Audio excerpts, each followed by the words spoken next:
Hi there, I'm Mark Stutman from Folkway Music here in Canada. I have with me a 1930 Recording King model 807, otherwise known as a Nick Lucas model. The 807, it was pretty much the same guitar as Gibson's Nick Lucas, except the inlays are slightly different, very different headstock sort of setup because it's a Recording King, and it's all black. The model 807 was built from 1930 to 31, and it was one of the earliest Recording King branded guitars. Gibson and Recording King, Gibson and Montgomery-Ward, from whom the Recording King brand was invented, had a relationship throughout the 30s, from about 1929 to about 1940-41, and Recording King was probably the most successful of the off-brand or budget brand Gibson models. Most of Recording King production were lower-end instruments. The very earliest Recording King made instruments were these higher-end versions of Recording Kings. This guitar, though, as compared to Nick Lucas, sold for, this was, I believe, $48 in Montgomery-Ward's catalog, whereas a Nick Lucas would have been $125. The only real difference between this guitar and a Nick Lucas, structurally, is that this guitar doesn't have a truss rod. Everything else is the same. The Nick Lucas model was Gibson's most expensive, most lavish flat top model in the early 30s, or really throughout its run. It's maybe the most lavish small body flat top after the jumbos came around in 34. Anyway, so this is very much a Nick Lucas. It's an X-brace top, mahogany back and sides, spruce top. For Recording King, to keep the price down, they did what Gibson always did. They painted it black so they could use wood that might not be perfect. If you look inside this guitar, you can see a couple knots that are nicely hidden by the black finish. Aside from that, it's very much the same as a Gibson, and it's a great sounding guitar, if a little out of tune, because I forgot to tune it before the vid. Anyways, this guitar presented some interesting repair challenges that I think are almost as interesting as it being a Recording King Nick Lucas, which is, you know, a ridiculously rare guitar. I've never personally seen another one of these. This is the only one I've ever held in my hands. I don't believe there are very many of them out there. Anyways, its challenges were that the bridge was mislocated by Gibson at the factory, and it was, relative to the fingerboard, it was almost 1/8 of an inch too far that way. And so the guitar didn't play in tune. So it doesn't matter how beautiful a guitar is or how wonderful it sounds, if you can't play it in tune, it's kind of a useless instrument. And this guitar, here's the original bridge. You can see how much it's been modified over time. Somebody pulled the saddle back as far as they could, and it was still playing very sharp with the saddle pulled back that far. And it clearly had been modified a whole bunch of times over its life. It also had it had been re-glued badly by somebody, and there was a huge mess of finish back here that had been chipped away and refilled with this terribly ugly, I don't even know what it was, infill.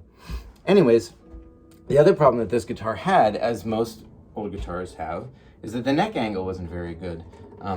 With that bridge, the saddle was at the very lowest point. The string action was still too high. So basically the bridge was in the wrong place and it needed a neck reset. And so the interesting thing that we did with this guitar, well, let me go back one more step. A lot of these old guitars have very thin fingerboards. From 1930, this was a thing that Gibson did. Their fingerboard is like 1/8 of an inch thick. You can see how thin that is. Here's the front. It's super, super thin fingerboard. It's very flexible, and it doesn't impart very much longitudinal stiffness of a neck, which is why a lot of these guitars with these thin fingerboards tend to develop way too much relief in the neck. Most Calcroydons have that problem because they have no truss rod and they have this thin fingerboard. Same issue with this Recording King right here. Anyways, so the problem was this bridge was located in 1/8 of an inch the wrong way. The options to fix that is you can move the whole bridge, which involves taking out the bridge plate, moving the bridge plate, refinishing a whole big section of the top, and trying to make it look like it never happened. Or you can kill two birds with one stone. This guitar needed a neck reset, had a flimsy thin fingerboard that had the wrong scale on it relative to this bridge length. And so what I opted to do was to make a new fingerboard for this guitar that is a full thickness. This is a normal fingerboard thickness as compared to the skinny one.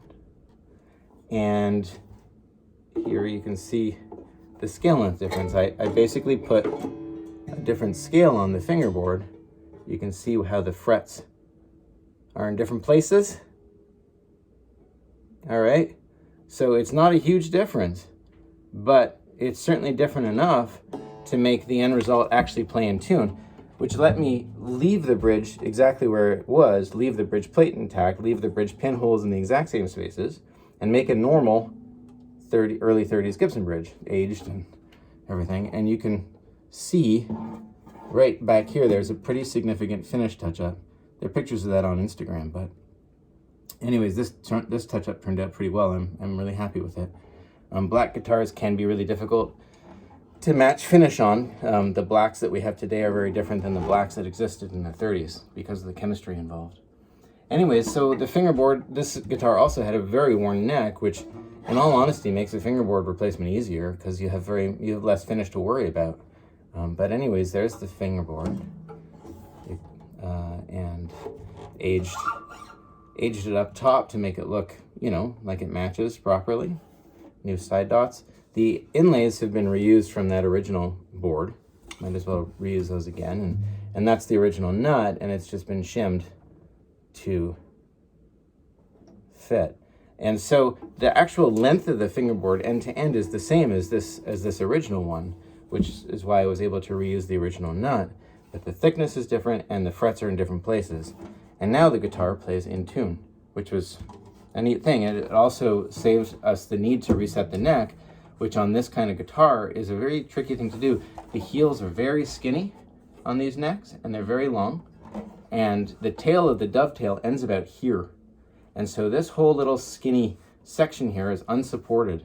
And if you've seen lots of jumbos and Nick Lucases that have had neck resets, many of them have cracks here that have been touched up because people aren't terribly patient in getting the necks off and tend to crack them. Anyways, this guitar thankfully didn't need a neck reset. Now it has a full height saddle. You can see the saddle is nice and tall. It has normal action of 4 to 6/64. It has a good fretboard and it plays perfectly and in tune and didn't need a neck reset.